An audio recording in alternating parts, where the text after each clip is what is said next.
Hi, this is Andrew Johnson of National Review here at CPAC, sitting with Chris Long, president of ISI. How are you doing today? Great. Yeah. How are you enjoying CPAC thus far? It's I know it's probably my 15th or maybe 20th CPAC, and it gets better every year. Great, great. Well, why don't you bring some of our viewers up to speed, sort of the history of ISI, its background, and go from there. Well, the interesting thing about ISI is it was founded in 1953.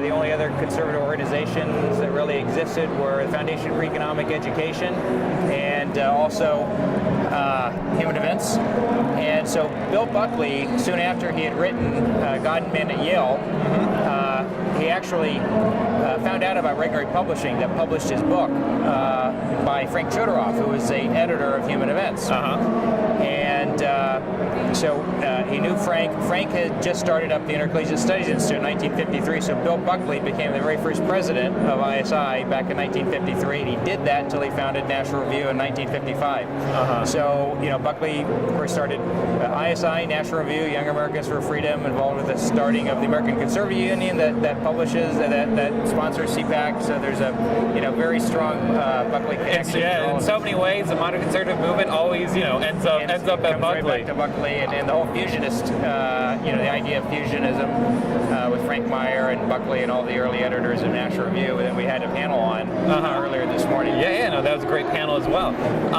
So what are you guys up to nowadays? What sort of are your biggest successes thus far, but also sort of some challenges that, you know, you're continuing to overcome? Right. Well, it's a never-ending process of introducing young people to the timeless principles that undergird freedom. So teaching them about the free enterprise system, America's founding principles, the Western tradition, and each generation, as Ronald Reagan said, you know, this is not something you learn. It's not passed down the bloodstream, so you've got to learn this.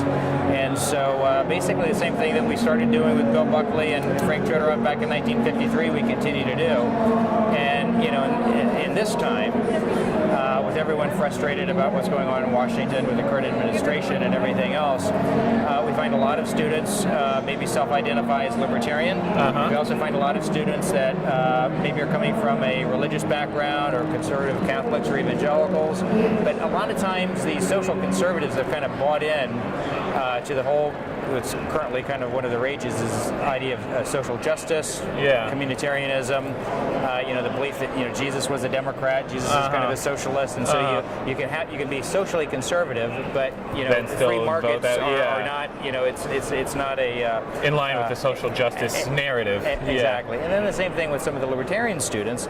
Obviously, they aren't really in favor of ordered liberty, which National Review used to talk about. They can become a little more focused on, you know, what I call kind of anarcho-libertarians. They're very isolationist. So what we try to do is as we approach these intellectually curious students, whether they're libertarians, whether they're social conservatives, and then try to bring them into what you might call National Review, Bill Buckley, fusionist conservatism, mainstream American conservatism. A lot of people talk about the three legs of the stool. You know, you talk about you've got social conservatives, economic conservatives, and foreign policy conservatives.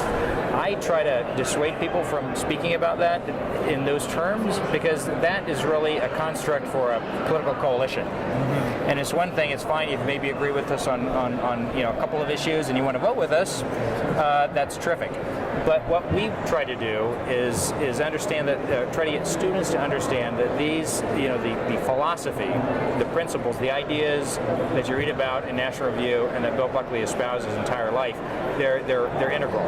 Bill Buckley wrote the Sharon Statement along with Stan Evans and others at his house in Great Elm in Sharon, Connecticut in 1960, the founding of Young Americans for Freedom. And everyone should Google the Sharon Statement and read it. It was written in 1960. I wouldn't change a word in it. And basically it just makes the case for the fact that the overriding transcendent value is the individual's right to be free from arbitrary and restrictive force.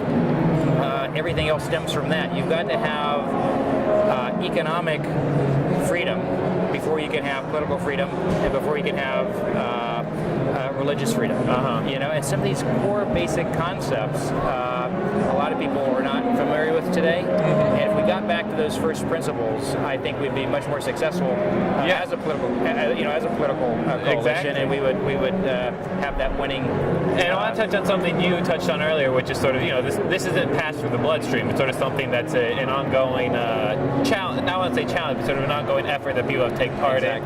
I've been reading sort of the first volume of Buckley's writings at National Review lately, and I've been surprised actually how much of them do touch on what's going on college campuses, sort of what's going on with professors, and so that's sort of just part of the great work that you guys are doing. Yeah, and I was mentioning earlier to some of your colleagues that really back when National Review was founded in 1955, since Buckley had been so involved with ISI and then eventually very, very involved with YAF, really for a number of years in the mid to late 50s, the primary premium if you belong to ISI was you got a free subscription to National Review.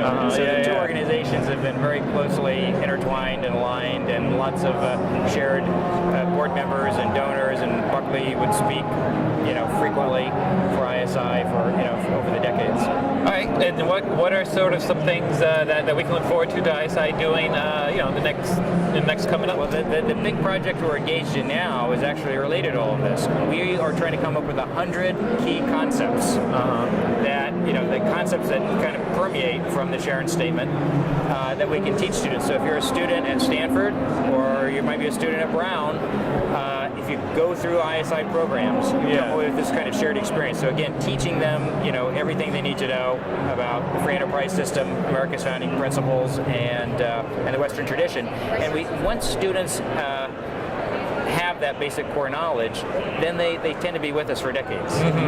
So just basically more of the same. But we've never articulated these 100 core concepts. So that will inform as a curriculum. It will inform all of the books that we publish, all of the journals, the Intercollegiate Review, Modern Age, all the debates and lectures, and all the summer schools and everything we have. So it'll really be a little more of an intentional, focused approach to teaching these core principles. We'll have to look out for that. Is it you guys having trouble getting up to 100 or cutting it down to 100? Definitely paring it down to 100. And we actually sent it out to 100 professors and thought leaders, including people at National Review. And so there's been no shortage of feedback. Input. So. Well, great. Well, we'll look out for that. Thanks for sitting down with us, Chris Long, president of ISI, and enjoy the rest of CPAC. Great. Thanks, Take care.